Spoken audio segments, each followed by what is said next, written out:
आज हम सदन पटल पर एक ऐसे विधेयक में संशोधन पर डिबेट कर रहे हैं जो 2024 में पारित हो चुका था और इसमें मुख्य संशोधन यही है कि पेपर लीक के अन्य अपराधों के लिए सजा बढ़ाई जाएगी। मगर जब से ये विधेयक पारित हुआ तब से अब तक इस सरकार ने एक भी अपराधी को सजा नहीं दी। आपने देखा है कि कल और परसों से फेस रिकॉग्निशन द्वारा प्रदर्शन करने वाले बच्चों के नाम और पते सार्वजनिक किए जा रहे हैं,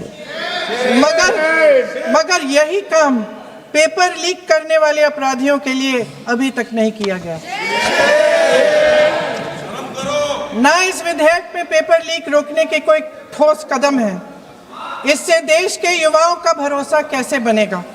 अध्यक्ष महोदय, आदरणीय प्रधानमंत्री महोदय जी को आपके माध्यम से मैं कहना चाहती हूं कि शायद उन्हें अपने सलाहकार बदलने चाहिए। वे असलियत से एकदम टूट चुके हैं। नई कमेटियां बनाने से काम नहीं चलेगा। उनका अध्यक्ष चाहे कोई भी हो। राधा कृष्ण कमेटी भी व्यवस्था में सुधार लाने के लिए बनी थी। आज तक उसकी एक सिफारिश लागू नहीं हुई है और इस नई कमेटी में तो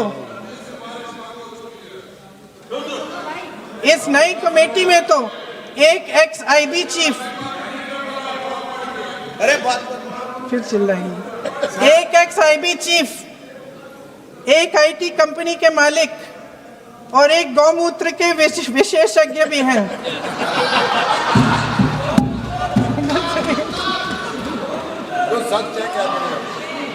इन्हें शिक्षा के बारे में क्या पता जी? सर सच है। आप आज मेरे से नाराज हो रहे हैं। एक बार मुस्कुरा लीजिए। वो आपने भी चुनाव लड़ा।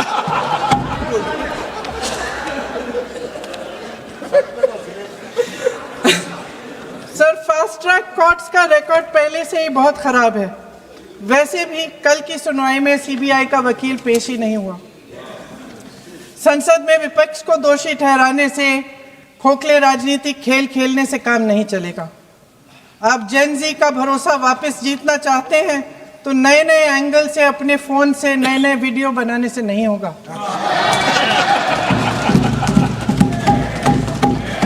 प्रधानमंत्री जी को कैमरे का एंगल नहीं, दिल का एंगल बदलना पड़ेगा। ये जेनरेशन जागरूक है, समझता है, झूठ पहचानने की उसकी अपार क्षमता है। इनका दिल और दिमाग जीतने के लिए आपको सच्चाई पर उतरना पड़ेगा। आपके शासन के चलते इस नौजवान पीढ़ी के साथ घोर अन्याय हुआ है, बर्बरता हुई है। इस सच्चाई को स्वीकार करिए। अपनी जिम्मेदारी से पीछे हटने से काम नहीं चलेगा। आदरणीय प्रधानमंत्री महोदय जी, आपको जिम्मेदारी लेनी पड़ेगी, ठोस कदम उठाने पड़ेंगे। प्रियंका जी, आपने ये एजुकेशन सिस्टम के बारे में इतना टिप्पणी की ना, ये एजुकेशन सिस्टम किसका लेगेसी है? ये एजुकेशन सिस्टम में बोलता हूं 34 ईयर्स से जो नए शिक्षा नीति को आप नहीं लाए थे, this is the old education system which is producing clerks, which is producing no original thinking. आज देश में एक बड़ा प्रश्न उठा रहा है अध्यक्ष जी, why is India not building great product companies? Why is India not producing original research? Why are Indian universities not in the top 100? Because fundamentally our education system promotes rote learning, memorization and रट मार के exam पास करना. This has become the structure. और मैं आज बहुत गर्व के साथ कह रहा हूं अध्यक्ष जी, this education system is being transformed root and branch by the national education policy that our government has brought in 2020. This is the biggest change. हम एजुकेशन सिस्टम को चेंज कर रहे हैं. It was pending from last 34 years. Our government has done this. और अखिलेश जी से लेकर सब लोग बहुत अच्छे सुझाव दिए. एग्जामिनेशन के कंडक्शन कैसा होना चाहिए, इसके ऊपर मैं 2 मिनट आपसे पूछना चाहता हूं. देयर ऑल गुड सजेशंस, पर आप एक बार एनईपी पढ़े हैं क्या? Have you seen the NEP? अध्यक्ष जी, मैं पिछले 2 महीनों से लगातार मेरे कॉन्स्टिट्यूएंसी के युवाओं से बात कर रहा हूं और ये युवा कुछ सुझाव दे रहे हैं, सरकार को दिए हैं। क्या सुझाव है? 1, आप पूरे अपना एजुकेशन सिस्टम को 8 साल 10 साल का जो अपना तैयारी है, you are deciding it on 1 day. एक दिन का 3 घंटे का एक परीक्षा में अपना पूरा डिसाइड हो रहा है फ्यूचर। अगर मुझे उस दिन वायरल फीवर आ गया, माइग्रेन आ गया, या जैसे बैंगलोर में जब नीट का एग्जाम हो रहा था, री नीट का, कांग्रेस पार्टी का बड़ा एक आंदोलन हो रहा था, ट्रैफिक जैम में कुछ बच्चे वहां they could not reach the examination on time. ऐसे कई सारे चीज होते हैं। The question was, the reform that the students asked was, please do not have 1 day, 1 examination that will decide our future. This was their demand. दूसरा demand उनका था, please have a system where there is a different method of assessment. अध्यक्ष जी, युवा easy exam नहीं मांग रहे। Exam easy कर दो, आसान कर दो, ये युवाओं का मांग नहीं है। उनका मांग है क्वेश्चंस में थोड़ा ओरिजिनलिटी ले आओ। अगर मैं नीट के लिए तैयारी कर रहा हूं तो मुझे आप बायोलॉजी पे ज्यादा टेस्टिंग करो, फिजिक्स और केमिस्ट्री से। ये उनका मांग है। और बच्चों का तीसरा मांग है अध्यक्ष जी, मैं खुद मेरा एग्जांपल देता हूं। अध्यक्ष जी, जब मैं कॉलेज में था, I was very interested in chemistry, I was interested in physics, but I was very bad at math. I sucked at math.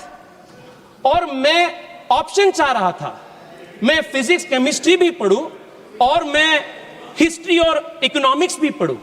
पर ये मल्टी डिसिप्लिनरी अप्रोच कांग्रेस के जो एजुकेशन सिस्टम था और कुछ हद तक अभी भी जारी है, that does not allow for this multidisciplinary option. Now what have we changed? अध्यक्ष जी, आपकी अनुमति से मैं नेशनल एजुकेशन पॉलिसी का 3 वाक्य पढ़ना चाहता हूं। This is going to convince our young people that the whole root and branch reform of our education system is taking place and therefore the examinations as we know it today will change in the coming years. First, बच्चों का मांग क्या था? आज memorisation के आधार पर, रट मारने के आधार पर पूरा एजुकेशन सिस्टम है। इसके वजह से जो हम कॉलेज में पढ़ते हैं उसका कुछ महत्व नहीं होता है। All that is tested is whether you can recollect, memorise and reproduce it, vomit in an exam 3 hours में। This is what is actually tested. Now the first reform they have asked is, इसके वजह से coaching centre बढ़ रहा है। The whole system is a problem. The national education policy diagnoses the problem in these words. Please सुनिए अध्यक्ष जी, the current nature of secondary school exams, including board exams and entrance exams, and the resulting coaching culture of today are doing much harm to students. These exams also force students to learn a very narrow band of material in a single stream, rather than allowing the flexibility and choice that will be so important in the education system of the future. ये diagnosis Modi सरकार के national education policy पे है। This is not the old legacy of the Congress parties education system and this NEP is now being implemented. This is what is implemented now.